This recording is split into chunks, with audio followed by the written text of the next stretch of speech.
오늘 주시는 하나님의 말씀은 출애굽기 29장 38절부터 46절의 말씀입니다. 내가 제단 위에 드릴 것은 이러하니라. 매일 1년 된 어린 양 2마리니 한 어린 양은 아침에 드리고 한 어린 양은 저녁 때에 드릴지며 한 어린 양의 고운 밀가루 10분의 1 에바와 찌은 기름 4분의 1 흰을 더하고 또 전제로 포도주 4분의 1 흰을 더할지며 한 어린 양은 저녁 때에 드리되 아침에 한 것처럼 소제와 전제를 그것과 함께 드려 향기로운 냄새가 되게 하여 여호와께 화제로 삼을지니 이는 너희가 대대로 여호와 앞 회막문에서 늘 드릴 번제라. 내가 거기서 너희와 만나고 내게 말하리라. 내가 거기서 이스라엘 자손을 만나리니 내 영광으로 말미암아 회막이 거룩하게 될지라.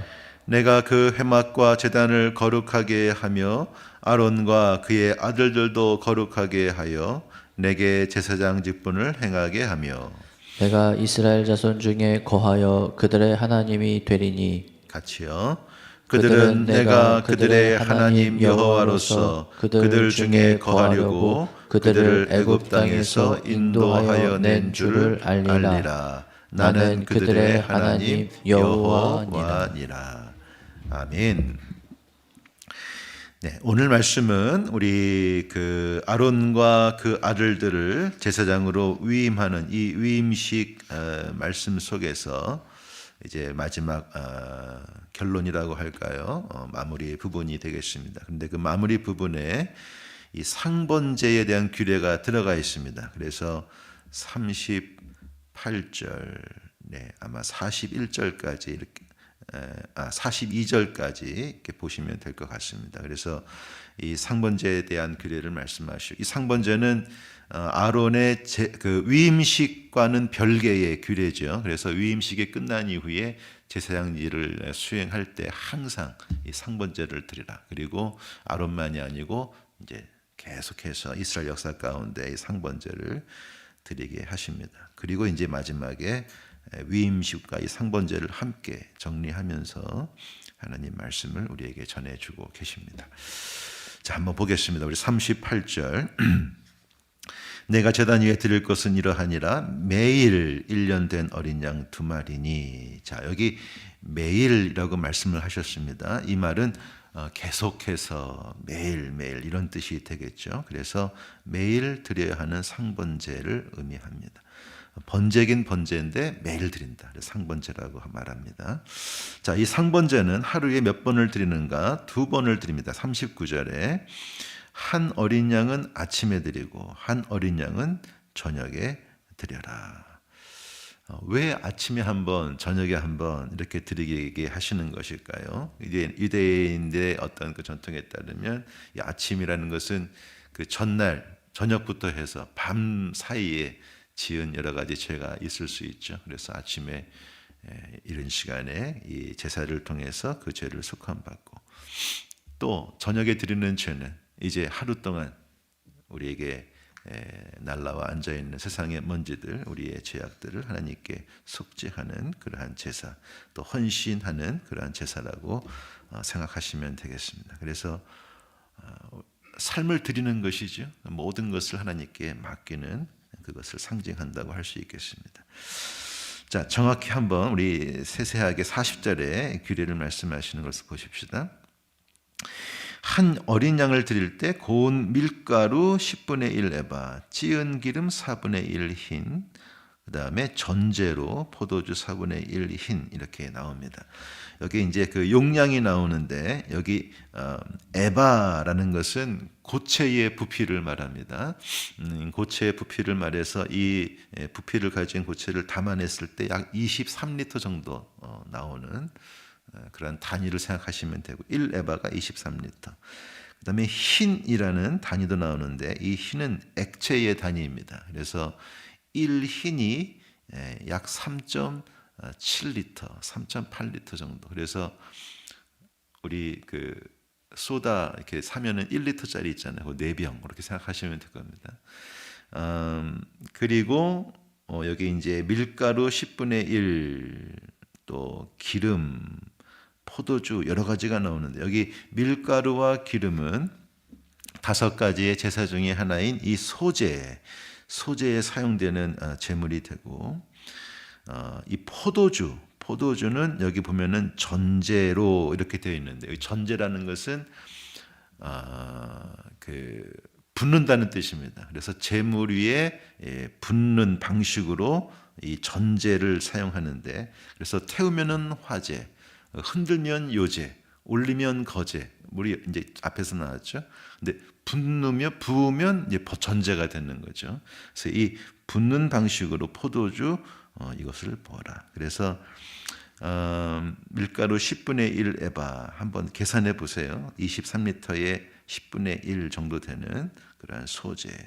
그 다음에 기름 4분의 1, 한 1리터 정도가 되겠죠. 그리고 포도주 4분의 1. 자, 이것을 그 상번제에 더해서 아침에 또 저녁에 함께 드리는 것을 볼 수 있습니다. 여기 소제가 나오는 뒤에도 이제 또 나오지만 이 소제라는 제사는 자, 우리 5가지 제사가 있다 그랬습니다. 다시 한번 얘기해 보면 첫 번째 번제가 있고 속제제 있고 그 다음에 속건제 있고 화목제 있습니다. 이 4가지의 제사의 공통점은 뭐냐? 동물의 피가 들어있는 겁니다. 그래서 이 피가 생명을 속하기 때문에 피가 항상 있습니다. 그런데 피가 없는 제사가 있는 게 바로 소제입니다. 소제는 피가 없죠. 그래서 이 소제는 소제 자체로만 드려지지 않습니다. 소제는 항상 번제나 화목제나 다른 제사와 곁들여서 이 소제가 이게 부가적인 제사로 드려진다는 것을 이해하시면 될 것 같아요. 자, 41절을 보시면 여기 저녁에도 아침처럼 그렇게 소제, 전제 함께 드려서 향기로운 냄새가 나게 하고 여호와께 화제로 삼아라 말씀하십니다.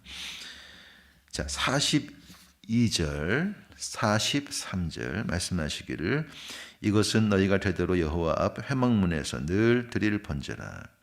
내가 거기서 너희와 만나고 내게 말하리라. 내가 거기서 이스라엘 자손들을 만나리니 내 영광으로 말미암아 회막이 거룩하게 될지라. 자, 이게 이제 앞에서 쭉 봤던 위임식 제사 그리고 매일매일 드리는 상번제 제사 이 모든 것들을 다 포함해서 우리에게 말씀하시는 것 같습니다.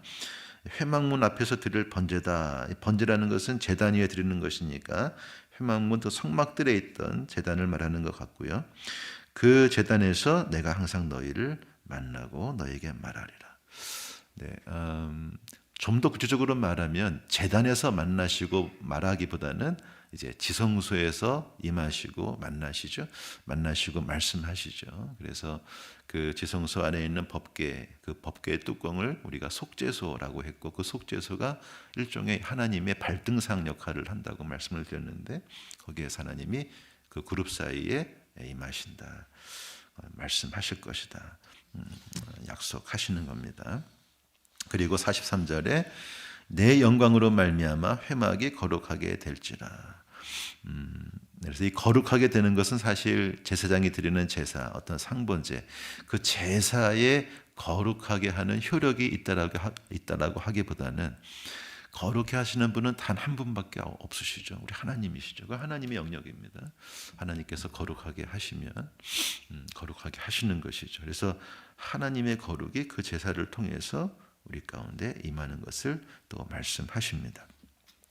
자, 우리 결론 부분입니다. 44절, 45, 46절 같이 보시면 내가 그 회막과 제단을 거룩하게 하며 아론과 그의 아들들도 거룩하게 하여 내게 제사장 직분을 행하게 하며 45절 내가 이스라엘 자손 중에 거하여 그들의 하나님이 되리니 46절 그들은 내가 그들의 하나님 여호와로서 그들 중에 거하려고 그들을 애굽 땅에서 인도하여 낸 줄을 알리라. 나는 그들의 여호와 하나님 여호와니라. 여기 이스라엘 자손 중에 45절에서 말씀하시는데 베토흐 베네 이스라엘 이렇게 되어 있습니다. 여기 베토흐라고 하는 단어는 말 그대로 정중앙 센터를 말합니다. 하나님께서 이스라엘을 이제 군사의 진영으로 이제 삼아 가시잖아요. 민수기에 가면은 진을 어떻게 짜라. 멈출 때는 어떤 진의 형태로 머물고 또 행진할 때는 어떤 진의 형태로 이 군대 형식으로 쭉 간단 말입니다. 구름 기둥이 머물러 있을 때에는 이들이 진을 쳐서 이제 정착을 하게 되는데 그 진을 칠 때 정중앙에 누가 있느냐? 무엇이 있느냐? 바로 이 성막이 있는 것이죠. 그래서 이 장소적인 면에서 봤을 때 하나님이 거하시는 성막이 이스라엘 진영의 정중앙에 위치하는 것을 볼 수가 있습니다. 어찌 보면은 하나님의 중심성이라고 우리가 좀 말을 붙일 수 있을 것 같습니다. 여러분 우리가 신앙생활을 할 때 우선순위라는 걸 생각하지 않습니까? 하나님을 사랑하고 또 뭐 이웃을 사랑하는 이런 것들한테 항상 하나님을 사랑하는 것을 먼저 하세요. 혹은 뭐 십계명을 생각할 때도 나 외 다른 신을 섬기지 말라라는 첫 번째 계명을 가장 먼저 이 우선순위를 생각할 때 잠깐 잘못하면 오해할 수 있는 부분이 있어요. 이 우선순위라는 것이 시간과 결부가 되면은요 가장 먼저 그것은 하기는 해요. 그러나 두 번째, 세 번째 뒤로 갈수록 그 첫 번째 것이 어떻게 되는 거예요? 사라져버려요. 그래서 하나님 사랑하고 예배할 때는 열심을 다하다가 뭐 이웃 섬기고 세상 일을 하다 보면 어느 순간 하나님 사랑이 사라지는 거예요. 그럼 다시 막 쫓아가서 다시 그거 붙잡고 막 왔다 갔다 할 때가 많지 않습니까? 근데 이게 이제 시간적인 개념을 가진 우선순위를 생각하기 때문에 그런 것 같아요. 이게 일종의 부작용이죠. 그러나 하나님을 섬기고 하나님을 예배하고 하나님을 사랑한다는 이 오늘 베토흐 베네 이스라엘 중에 계시겠다라고 하는 이 하나님의 중심성이라는 개념을 여러분 계속 의식적으로 훈련하세요. 그러면 우선순위의 문제도 당연히 하나님 우선이고 그리고 두 번째, 세 번째, 네 번째 다른 것들을 행할 때에도 그 하나님은 그 일에 어디에 계십니까? 중심에 계시는 거죠. 네. 이것이 오늘날 우리 신약교회 성도들에게 굉장히 중요한 어떤 신앙의 훈련인 것 같습니다. 세상 일을 할 때도, 가정 일을 할 때도 그 중심에는 누가 계십니까? 하나님이 계신다. 네, 이 중심성입니다. 오늘 그 말씀을 하시는 겁니다. 내가 자손 중에 거하겠다. 그 중심에 거하겠다. 그래서 그들의 하나님이 되겠다. 교회에서만 그들의 하나님이 되시는 것이 아니라 가정에서 내가 그들의 하나님이 되겠다. 세상 일에서도 직장 일에서도 내가 그들의 하나님이 되시겠다. 하나님의 통치를 말씀하시는 겁니다. 여러분 그렇게 신앙생활 하시기를 축원합니다. 자, 마지막 46절에 보면은 우리가 그 출애굽 이제 쭉 앞에서 이제 보지 않았습니까? 그 출애굽의 어떤 목적이라고 할까요? 그래서 모세를 통해서 바로 왕을 만날 때 이렇게 우리를 보내서 우리 하나님을 예배하고 섬기게 해라. 이 출애굽의 목적이 되겠죠. 근데 그 출애굽의 목적 중에 또 하나의 중요한 목적이 무엇이냐? 여기 바로 그 말씀이 나옵니다. 여호와로서 그들 중에 거하려고 그들을 애굽 땅에서 인도하여 낸 줄을 알리라. 하나님께서 종살이하는 이스라엘 백성들을 왜 출애굽을 시켰는가? 여러 가지 이유가 있지만 그 중에 중요한 이유가 무엇인가? 내가 그들 중에 거하기 위해서 출애굽을 시켰다는 거예요. 하나님이 저와 여러분들을 왜 구원해 주셨습니까? 하나님이 우리와 함께 하시기 위해서 우리를 구해 주셨다는 거예요. 그래서 우리의 하나님으로 하나님은 그렇게 살아가기를 그렇게 행하시기를 원하셨다라는 것입니다. 지금도 그렇게 행하신다는 것입니다. 그래서 이 이스라엘 백성과 하나님의 어떤 언약 관계가 다시 한번 반복하고 있는데 이 언약 관계는 창세기부터 요한계시록까지 쭉 이어지는 하나의 성경의 맥이라고 할 수 있습니다. 그것은 뭐냐? 나는 너희의 하나님이 되고 너희는 나의 백성이 된다. 이것이 쭉 나오죠. 오늘 다시 한번 그 말씀을 하십니다. 우리 나중에 레위기를 쭉 읽어보실 때도 역시 너희 하나님이 되고 너희는 나의 백성이다. 이것이 반복해서 나오고요. 그리고 이제 가나안 땅에 정착을 하고 왕정 시대가 시작되었을 때 이 예언자들을 통해서도 역시 이 언약이 계속해서 선포가 되어집니다. 왜냐하면 계속 그것을 깨고 있으니까 그 악한 왕을 향해서 악한 사회를 향해서 계속해서 반복해서 말하는 것이 하나님은 너희의 하나님이 되시고 너희는 나의 백성이 될 거다. 이 말씀. 그리고 이 말씀이 예레미야의 시대에 와서는 정말 눈물로 정말 절규를 하죠. 이 예레미야가. 그리고 지금은 너희들이 그 언약을 깨서 이 나라가 멸망을 당하겠지만 장차 그날이 오면, 예레미야도 그날이 언제인지는 몰랐을 거예요. 하지만 그날이 오면 다시 이 언약이 회복될 것인데 하나님은 너희의 하나님이 되고 너희는 하나님의 백성이 될 것이다. 다시 그 언약을 선포합니다. 여러분, 이 언약이 완전히 성취가 된 것은 우리 예수 그리스도께서 이 땅에 오심으로 말미암아 이루어지게 된 줄로 믿습니다. 저 여러분들이 하나님의 자녀로 거듭난 거죠. 그리고 하나님이 우리의 영원한 하나님이 되시고 우리가 언제든지 원할 때마다 제사장이라는 어떤 한 인간의 힘을 빌어서가 아니라 예수 그리스도의 보혈의 공로를 의지하여 하나님 앞에 나아갈 수 있는 이러한 은혜를 잊게 되었다라는 것입니다. 이것은 은혜입니다. 그래서 누려야 되는 거죠. 여러분, 이 은혜를 마음껏 누리시며 살아가시기를 축원합니다. 오늘 29장 이 마지막 부분에서 우리가 마음속에 새기고 오늘 이 시간 기도의 제목으로 삼기를 원하는 것은 두 가지인데요. 첫 번째는 상번제의 의미를 곰곰이 생각해 보면서 왜 하나님은 아침에 한번 저녁에 한번 이 상번제를 드리게 하시는가, 우리 곰곰이 한번 생각해 볼 필요가 있습니다. 한번 구원을 받고 이렇게 살아갈 때 우리가 죄를 안 지으면 참 좋겠는데 구원을 받고 하나님의 자녀로 살아가지만 우리가 또 원치 않는 죄를 범할 때가 있습니다. 그럴 때 우리가 다시 회개의 자리로 나아가고, 때로는 회개할 때 참 여러분 그런 생각 들 때 있지 않습니까? 참, 야, 너 진짜 뻔뻔하다. 너 또 죄짓고 이렇게 또 회개하고 있냐? 근데 사실 내 자신을 향해서 던지는 내 스스로의 그 속 이야기가 사실은 내 이야기보다는 사단이 주는 때가 많이 있는 것 같아요. 야, 너 이러고도 하나님 자녀냐? 너도 진짜 뻔뻔하다. 그러면서 이제 회개하지 못하게 만들 때가 많이, 여러분 그렇지 않습니다. 하나님의 자녀는 어떤 의미에서는 좀 뻔뻔해야 되는 것 같아요. 우리가 구원받은 자녀로 살아가지만 내가 원치 않게 죄를 짓고 세상의 먼지가 내게 달려왔을 때 주저하지 않고 두려워하지 않고 하나님의 자녀이기 때문에 그 아버지 하나님께 기쁨으로 나아가 나의 죄를 솔직히 고백하고 또 죄 씻음 받고 용서함 받고 다시 새로운 마음으로 세상에서 살아가는, 이것은 하나님 아버지의 마음이 되는 줄로 믿습니다. 때로는 뻔뻔함을 가지고, 하지만 그것을 또 죄짓는 기회로 삼을 수는 없죠. 우리가 은혜 가운데 살아가지만 은혜를 받기 위해서 죄를 지을 수는 없는 것처럼 우리가 회개를 하지만 또 용서함 받지만 용서함 받았기 때문에 더 죄를 이기고자 하는 이 믿음의 싸움을 잘 살아가야 할 줄로 믿습니다. 그래서 우리 데살로니가 전서 5장 16절, 우리 여러분 자신은 아시는 말씀, 항상 기뻐하라, 쉬지 말고 기도하라, 범사에 감사하라, 이것이 그리스도 예수 안에서 너희를 향하신 하나님의 뜻이니라. 거룩하신 하나님 앞에 나아가기 위해서도 필요한 것이지만, 제가 언제 그 설교를 했었죠. 항상 기뻐하고 기도하고 감사하는 것은 나의 영과 육과 혼을 건강하게 만들어주시는 방법이에요.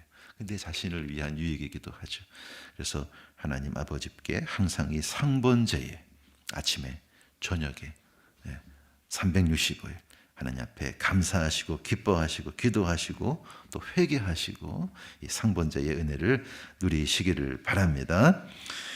두 번째 메시지는 오늘 이 아론과 제사장을 부르심에는 분명한 목적이 있다라는 것입니다. 오늘 하나님께서는 이 주권적인 부르심을 이 아론에게 주시고 또 전체 이스라엘 백성들을 애굽에서 탈출시켜 주셨을 때 분명한 목적이 있음을 알려주셨습니다. 그것은 내가 너희 중에 거하겠다라는 목적이었습니다. 우리 베드로전서 2장 9절 말씀, 이 신약 시대의 제사장에 대한 말씀, 그러나 너희는 택하신 족속이요 왕 같은 제사장들이요 거룩한 나라요 그의 소유가 된 백성이니. 자, 그리고 목적이 나옵니다. 이는 너희를 어두운 데서 불러내어 그의 기이한 빛에 들어가게 하신 이의 아름다운 덕을 선포하게 하려 하심이라. 하나님은 부르실 때 뜻이 있는 거예요. 부르실 때 목적이 있는 거예요. 그리고 오늘 주시는 말씀은 그 목적 중에 중요한 목적이 무엇인가? 바로 우리 가운데 거하시겠다. 우리를 성전 삼으셔서 영원히 우리와 함께 하시겠다는 하나님의 속마음을 여기에서 알 수가 있습니다. 하나님은 지금도 우리의 마음의 문을 두드리고 계십니다. 혹시 하나님을 마음 밖에 두신 분 혹시 계십니까? 오늘 이 새벽 시간에 마음을 활짝 여시고 기다리시는 우리 하나님을 마음껏 맞아들이시기를 바랍니다. 예수님이 제자를 부르실 때 마가복음 3장에서 이 제자를 부르시는 목적을 이렇게 말씀하셨습니다. 이에 12를 세우셨으니 이는 자기와 함께 있게 하시고 또 보내사 전도도 하며 귀신을 내쫓는 권능도 가지게 하려 하심이로라. 하나님이 예수님이 제자를 부르실 때 전도하게 하기 위해, 귀신을 내쫓게 하게 하기 위해 여러 가지 사역을 위해서 부르신 것은 맞지만 근본적인 부르심에 이유가 있다는 거예요. 그것은 뭐냐? 자기와 함께 있게 하시기 위해서 제자를 부르셨다는 거예요. 그 하나님의 마음을, 그 예수님의 마음을 우리가 이해할 수 있게 되기를 바랍니다. 여러 가지 사역한다는 미명으로, 여러 가지 하나님 일을 한다는 이유로 열심히 바쁘게는 사는데, 열심히 땀 흘리며 충성은 하는데 하나님이 어느 순간에 우리 삶 속에 사라질 때가 여러분 있지 않습니까? 오늘의 새벽 시간에 다시 한번 하나님의 품 안으로 돌아가시고 또 하나님을 여러분의 마음속에 모시셔서 하나님이 여러분께 간절히 바라시는 내가 너희와 함께 하겠다, 너희와 함께 거하겠다 하시는 이 하나님의 중심성을 여러분 회복하시는 이 새벽 시간 되시기를 주님의 이름으로 축원드립니다.